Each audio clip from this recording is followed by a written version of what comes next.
Hello everyone, welcome back for another edition of Virtual Yin Yoga. I'm your instructor Mike and I'm happy to have you with me this evening. What I wanted to do for tonight's practice is a specific style of yoga for runners, but not just necessarily runners, but spinners, anybody who does a lot of walking. These kinds of activities cause lots of tension within the hips, specifically your hip flexors and your IT bands. We'll do a general hip series for this particular practice today, but again, this is more geared towards runners, spinners, and walkers, right? Those activities, because they're just so similar in their repetitive nature, tend to develop similar tight spots. So again, hip flexors, IT bands, probably glutes and hamstrings, inner thighs. So again, mostly just the hips today. Grab some props, whatever you need before we officially get started. You may want to have a yoga mat if you got it. If you don't have a yoga mat, that's fine. You can always just lay on a blanket or just lay on the carpet if it's pretty clean for you. You might want to have a yoga block if you got it. Maybe some pillows if you don't have a yoga block. Pillows are one of the greatest props you can use, or blankets are great for that as well, for cushion. A hand towel may be appropriate as well, or a yoga strap. Hand towels and yoga straps can be used in very similar natures. So whatever prop you need, you can go ahead and grab it. Pause this video, and then once you're ready to resume, join us back. But when you are ready, you can go ahead and close your eyes and take a comfortable position, whether that's laying on your back or sitting upright. Well, wherever you are, close the eyes and start paying attention to your breath. And I want you to breathe low in your belly, low in your diaphragm. If you want to double check if you're doing this correctly, place a hand on your stomach below the belly button. You're going to feel the stomach expand when you take an inhale. It contracts when you take an exhale. And this is belly breathing. It's the breathing technique that I recommend for our practice because it's a slower paced practice. We want to slow things down. Breathing low in your diaphragm is going to help with that. It's going to slow the heart down, slow the nervous system down, and it's going to slow the mind down. And what we're doing for our practice, again, yoga for runners, but it is Yin Yoga, a gentle and passive style of yoga where you're holding slow static postures for an extended period of time to stretch the body. But it's not just about stretching our muscles. We do stretch muscle, but what we're targeting is called connective tissue, and that is our deeper tissue. It's what holds the muscles, the bones, and the organs in place and in line. Really important thing to work. How you do it is by holding poses for a while. We will probably hold our poses today for about 3 minutes on each. However, times are arbitrary and subjective. So if your better judgment tells you to come out of something early, 2 minutes in you feel like you've had enough, that's fine. You don't have to hold the pose the entire time. But if you feel comfortable and you want to hold it the entire time, or potentially even a little bit longer, then that's up to you. My advice to you is to just let experience be your guide. This means let your body tell you what you need to do. But during the hour, if you find yourself struggling in certain poses, just listen up to modifications and adjustments that I suggest throughout the practice. These modifications and variations that I throw out here are meant to help you to find the most effective stretch. Unfortunately, again, I cannot be there physically with you, but I can still do my best to show you options, modifications, and variations. But just let experience be your guide and let your body tell you what you need to do.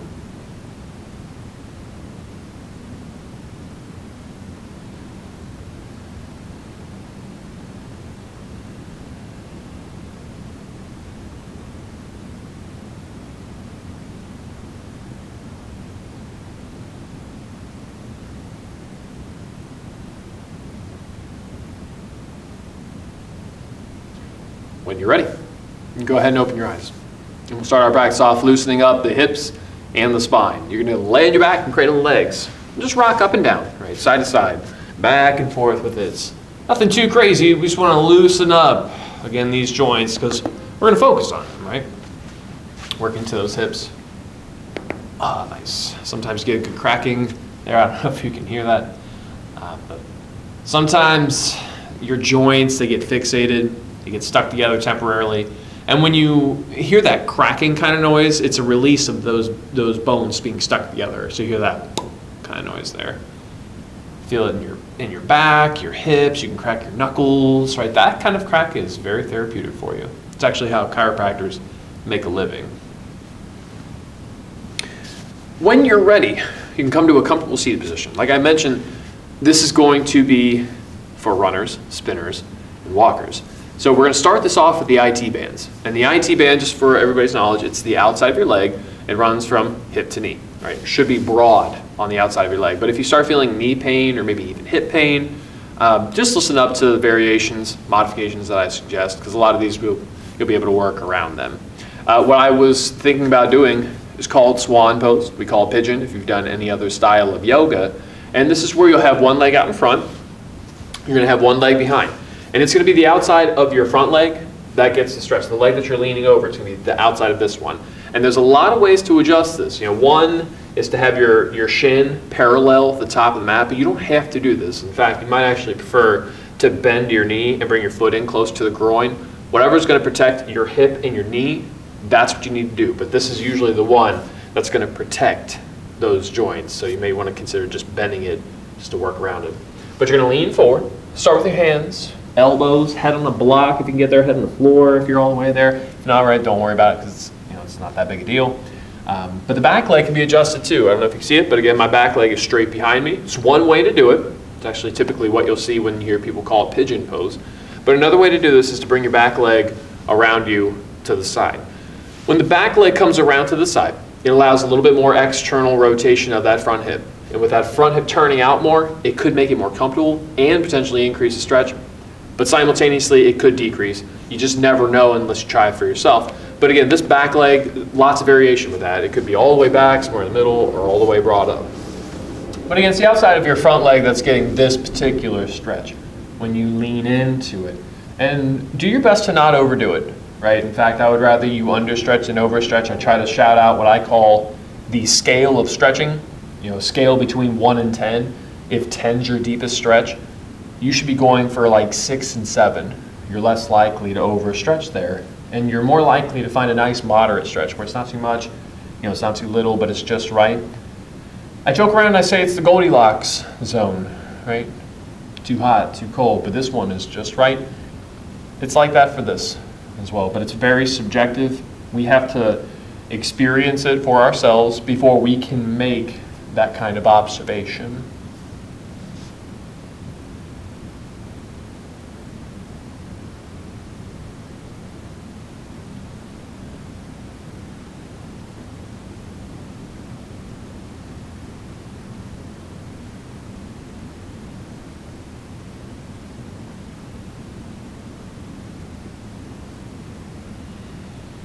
When you're ready, we're going to say it's time. Just real slow. Let yourself on out. It's about 3 minutes there.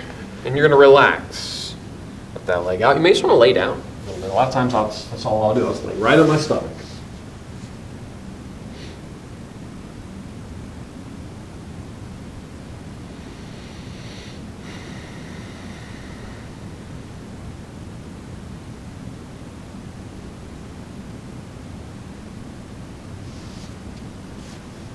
Other side when you're ready. So whatever side you're on, make sure it's the other one. But it is the front leg, and I'm going to show you again from this different angle. So when you have your front leg out, you can have the shin parallel the top of the mat, but you don't have to do that, right? You might actually prefer, again, to bend your knee. Bending the knee is the modification that's going to protect the knee and the hip. It's just, there's less external rotation involved with your knee if you're bending it and bringing it closer in as opposed to up here. And that can cause some knee damage. So if this is what's happening, you're feeling that knee pain here, don't do this, right? Bend that knee. And then lean forward. Start with your hands, elbows. You can have your head on a block, head on a pillow, head on the floor if you can get all the way there. Your back leg could be straight behind you if you'd like it that way, or you can bring your back leg around you to the side. I mean, this is just an angle change in the pelvis. It's not better or worse. It just creates a different sensation for you. But breathe into it, right? Feel that broad stretch on the outside of your front leg, right? Nice and broad. Any knee or hip pain, definitely please play around with those modifications. Because you don't want to overstretch, right? You don't want to hurt yourself when this is supposed to be therapeutic for you. And again, especially for those who like to run, or for those who like to spin or walk. I mentioned this earlier, but those types of activities are so repetitive in their nature, right? You're doing the same motion over and over again. It's not like it's bad for you. But what happens in those kinds of activities is certain muscular areas, certain bands of connective tissues develop tightness. It's just a part of it. There's no way you can really avoid that. But what you can do is try to reverse the effects of it by stretching out, and especially with the IT bands. Whenever I have a runner come into my practice for the very first time, I would say 9 times out of 10, they will tell me their IT bands are tight. It's just one of those areas, right, that develops some tension. Even though it's not a muscle, this is connective tissue, but it is one of those areas that's going to get tight through that activity. So I always make sure their first time in, I'll teach them this kind of series.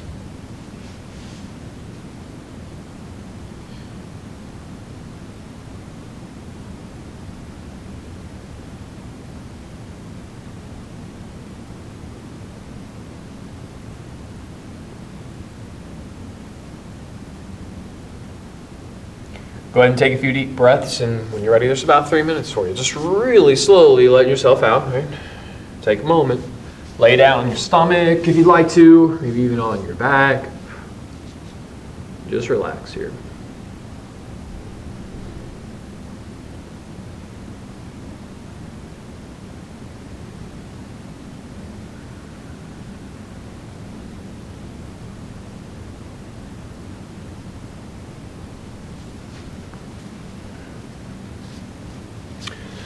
We're going to stretch our hip flexors next. Hip flexors are a group of muscles that are up in your pelvis, and we're going to achieve this by doing a pose called dragon pose. It's basically a lunge. Something you may need for this particular pose is some padding. You might want to take your mat and just kind of fold it over, or take a pillow, something like that that provides some cushion that you're going to put under your knee. And with this one, I'll show you from both sides. We're going to start it. I'm going to start with my right leg, but whatever leg you're going to stretch, it's going to be your back leg that gets this. So what I'll do here, I'll have my left leg out in front. I'll have my right leg behind, right? So it's the right leg right here getting this particular stretch, but more isolated up towards the top of the pelvis. Now what you can do with your hands, a couple of things. You can have both hands down, both on the inside, or one hand on the inside and one on the outside, so you can rest your chest on the knee. Let's say whatever is just more comfortable for you, just do that. Okay. I'm showing it from you from this angle. I'm going essentially straight on with this. And you can do that too, but let me flip over here and show you another modification, because I like to do it this way to work on the camera, right? So turning into your front leg can really dial up the intensity for the hip flexor. So let's say, again, say your left leg's in front. If you turn left a little bit, you're going to feel a little bit more intensity going on in the hip flexor of the right leg. So it's just a subtle modification that you can make here that can really, really increase the intensity of all these things. Optional though, just want to make it known. Another modification that you can always do, if you're comfortable with this, if you want to let your knee bend and grab the foot with the opposite hand, this can be done as well. So what I'm doing right now, I'm grabbing my grabbing my right foot with my left hand, and I'm holding onto that right foot and bending the knee here.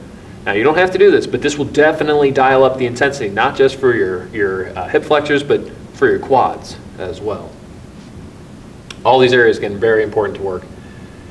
And again, just with the repetitive activity of running, spinning, walking, even swimming can sometimes cause tension in these areas. We just want to make sure that we have this system in place to be able to recover from those activities. When you're done with any kind of exercise, you should feel sore. You should feel tired. That's normal. That's a sign that you had a great workout. But then you don't want to just take the next day off. You have to do something to counterbalance that tightness. So what do? If you're tight, you stretch it out. You hold a pose for a little bit.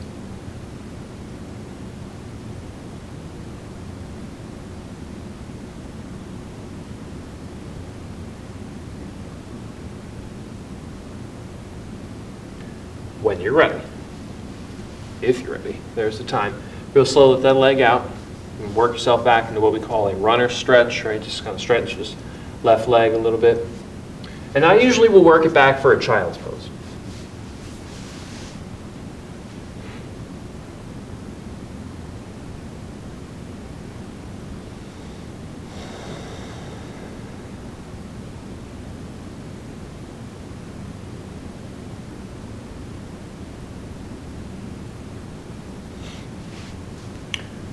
other side when you're ready. And if you're on the same page as me, you might not be, but if you are, you're getting your left hip flexor and quad stretch now. So again, upper thigh of that left leg. I'm going to show you from both angles.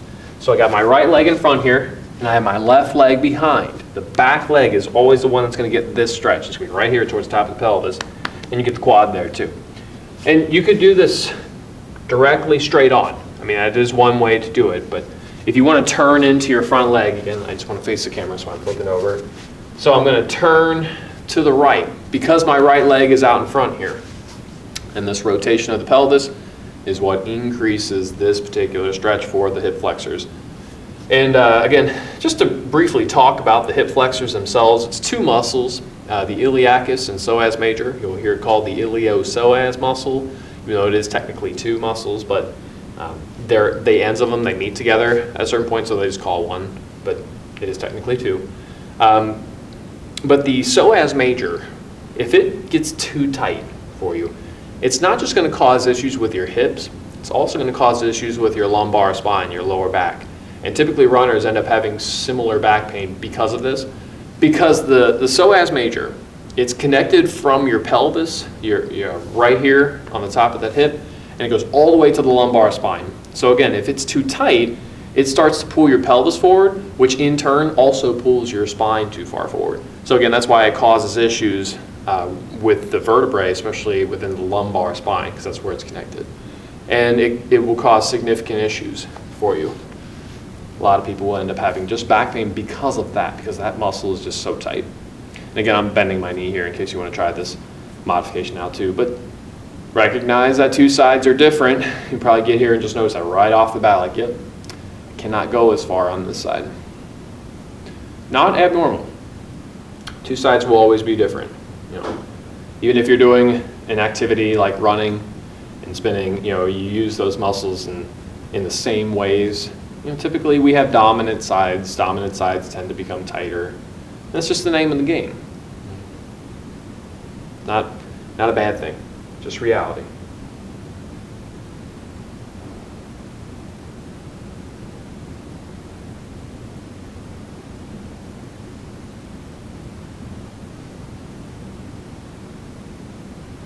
Say if you're ready, there's your time. Just really slowly letting yourself out. Work yourself back and maybe head for a child's pose. It's usually going to be the path of least resistance from that particular pose.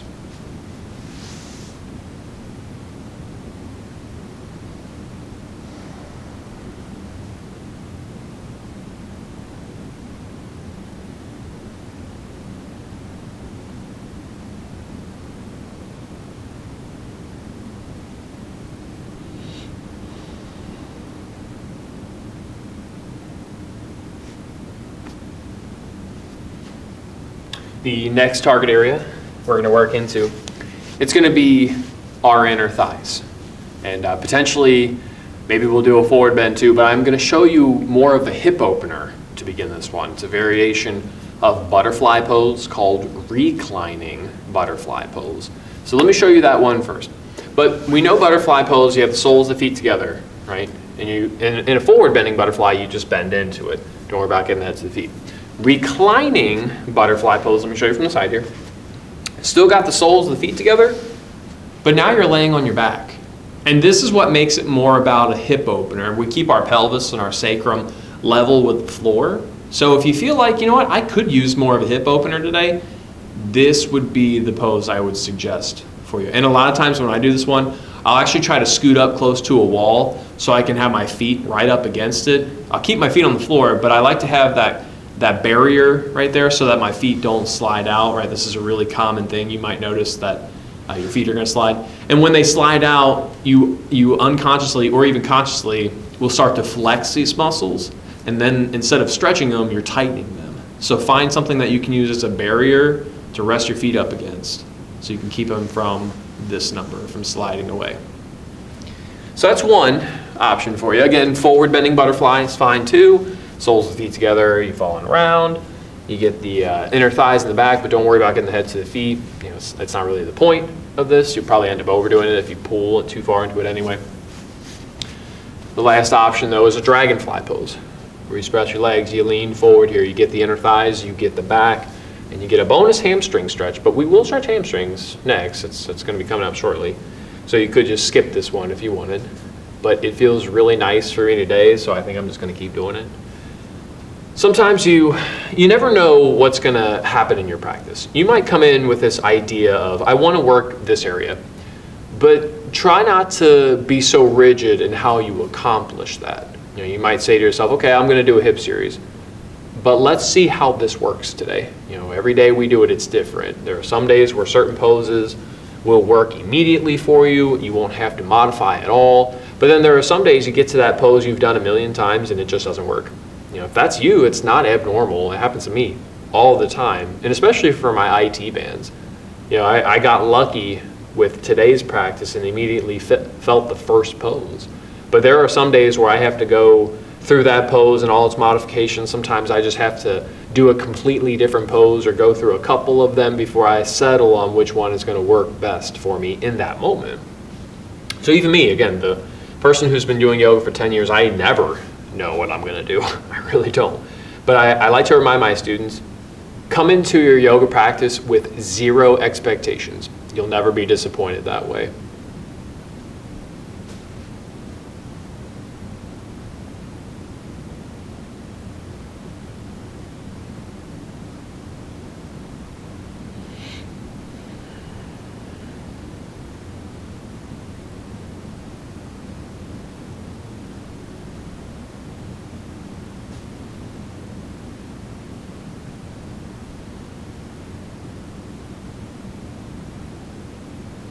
Go ahead and take a few deep breaths, and when you're ready, there is your time. Just really slowly, using your hands, push yourself up. Lean back, lay down. Take your time on that. No rush to go anywhere, but we definitely want to take at least a minute off. So you lay flat, you can stretch your legs out if you'd like to. Just breathe here.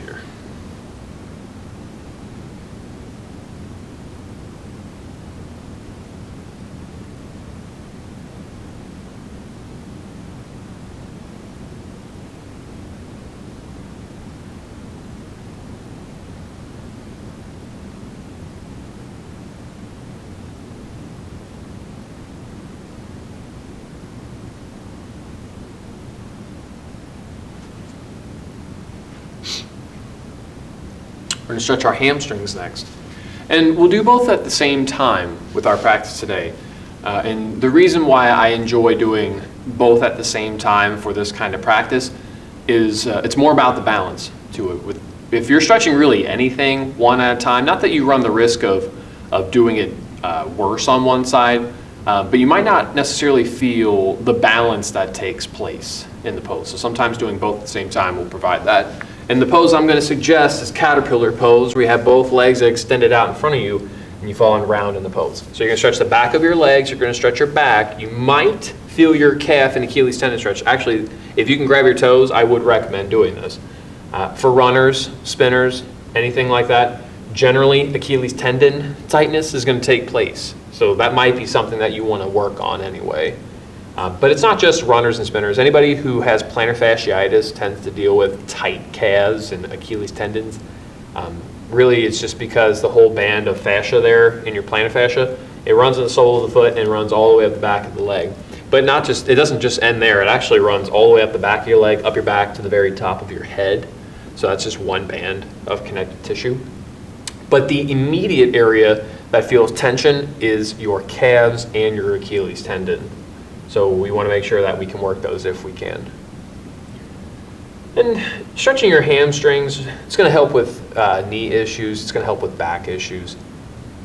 If you do struggle with knee issues, which you probably will, by the way, at some point, especially if you're someone who does a lot of running, the two areas that you need to primarily focus on are hamstrings and your quads. And the reason why is because your knees, the motion of the knees are controlled by those two areas. So again, quads are your upper thighs, hamstrings are the back of the legs. So that's probably something you're going to want to keep in your routine on a regular basis. But then you could also keep your IT band stretches in on a regular basis. That would definitely be one that I would recommend. But again, you don't have to do this practice for an hour to achieve that kind of flexibility. You could just do this for 15 minutes. Have a small 15-minute routine to stretch all these areas for a minute or two, right? And just to review the areas, we started with the IT bands, the outside of the legs. We then moved to the quads, the front of the legs. Then we moved to the inner thighs, and then we moved to the hamstrings. So if you could think about this in a logistic way, it's outside, top side, inside, back side, right? Those are all the areas that you need to focus on when you're trying to stretch out your hips.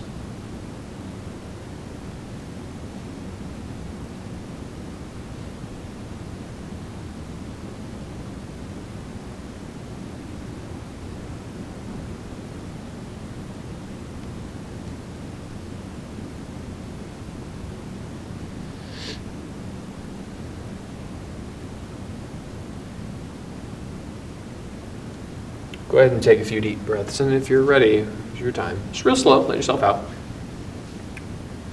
Path of least resistance usually just means laying down. Take that moment.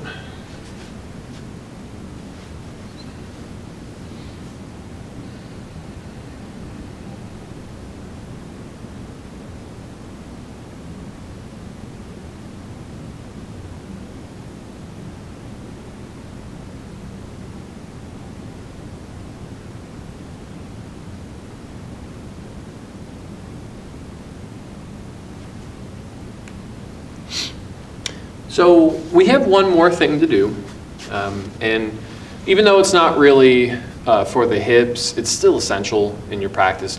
And I want to do a back bend with the Sphinx pose. And with this, you're going to lay on your stomach. Prop up onto your forearms, onto your elbows. Here's your pose. And again, I know this isn't targeted for the hips, but because we've done a couple of forward bends, I want to do a back bend. It's just something you need to do just to make sure that you're taking the spine to its full range of motion. But this also can work into that psoas major muscle that we had talked about, the muscle of the hip flexor that's connected to the pelvis but to the spine as well. So sometimes it can indirectly work that. Might be nice just to keep up on that. But when you're in this, just breathe. Really try to let your stomach muscles relax here. A lot of times when you're doing back bends, your core muscles, your back muscles want to start tightening. If that's something you're noticing, just lower down from it. Lower down to lessen the intensity. Right? We want to let those muscles soften so that we can work into the joints. If muscles are flexing, they're tightening, they're engaging, you can't work your joints because they're locking. And that's just a defense mechanism. And in fact, if you want to feel it for yourself, you can take one of your pointer fingers. Just try to point it like as hard as you can, flexing all those muscles. You take the other hand, try to pull it out of the socket, and you can't because the muscles around that area have locked the joint up. You can't move it now. But shake it off, take that same finger and really relax it, like let it go limp, and then you pull on the other, or with the other hand, and all of a sudden there's that dimple, that space in between your knuckle and your finger. It's because the muscles around it are relaxing now. So again, that same principle is applied to our hips and spine, letting muscles soften so that we can get into those joints.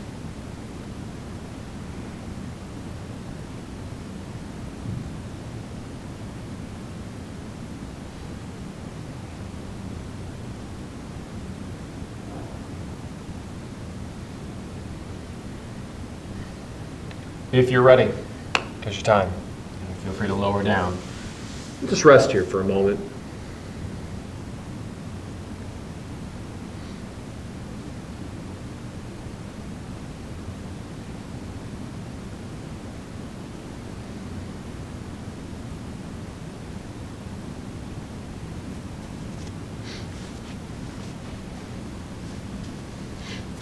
Child's pose usually feels pretty nice after that. But I do want to give you one more stretch to do. I was thinking about showing you how to do a squat pose that actually ends up stretching your Achilles tendon, because I had mentioned Achilles tendon and calves are just one of those areas that develop tension and tightness when you run and spin and walk and anything like that. So depending on how your knees feel about this might be an optional one that you want to skip, but if your knees are comfortable with it, maybe try this one out. So I'm going to start it off in a squat pose. right? Just to show you from the sides here. Don't worry if your heels don't touch the floor, it's not really the point. But what you're gonna do, let's start by stretching the calf and Achilles tendon of the left leg, right here through the front of that. So you'll take your right leg and place it a little bit behind you. I actually usually kind of just rest on my foot here for a moment. But then you're gonna lean into your front leg. The heel of the left foot will definitely come up here, so don't worry about that. And you play around with it, try to find that sweet spot of where exactly is the stretch. And I'm actually kind of leaning away from the leg. That's just working really nice for me right now. Sometimes it's the opposite where I'll lean on the leg or even further away to the side. But really nice Achilles tendon stretch going on, calf stretch. Usually with this I'll hold it for like a minute, nothing too much.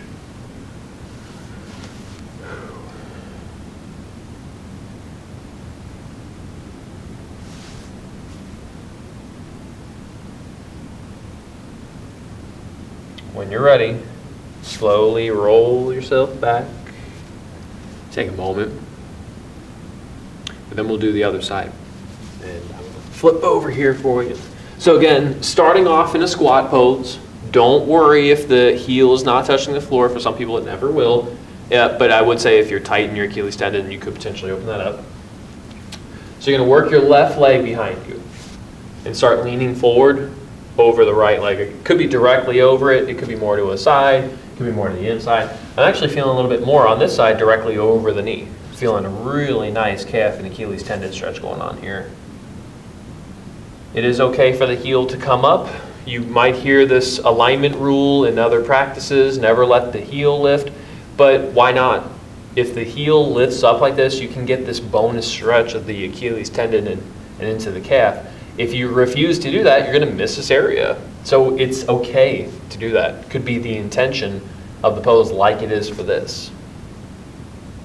If we were going to force alignment rules and stay down, if I'm here, I feel nothing. Right? I feel literally no stretch. So I have to use a little bit of this momentum to carry me over. So it's okay for the knee to come over the foot. It's okay for the heel to lift up. But we'll say if you're ready, there's your time. Just real slow, rolling yourself back. You might just want to kick your legs out a little bit, right? Roll the ankles. But we are at the end of our practice. And if you are ready for Shavasana, for corpse pose, you can go ahead and lay on your back. If you do want to get one more stretch, this could be just on your own time. You could always do a twist, right? Do a reclining twist, go to the left side and then twist to the right side. Again, with the hip series that we did for our practice, we isolated certain areas. We weren't really intending on doing a twist, but it is always an option if you want to do it on your own. But if you are ready, again, Shavasana, corpse pose, you just sit back, you can lay on your back, sit upright like you're in meditation. So wherever you're most comfortable, go there and then close your eyes. There's nothing to really see at this point, just more to feel, pay attention to. And I want you to pay attention to your breath and breathe low in your belly, low in your diaphragm. Turn your senses, your awareness within, and for these last few minutes, give your body that compare and contrast. How different do you feel right now as opposed to when you first started your practice? What differences have you made?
No formal ending to our practice. You keep your eyes closed as long as you'd like, but that's officially all that I have for you. I want to thank you all for watching and sharing your practice with me.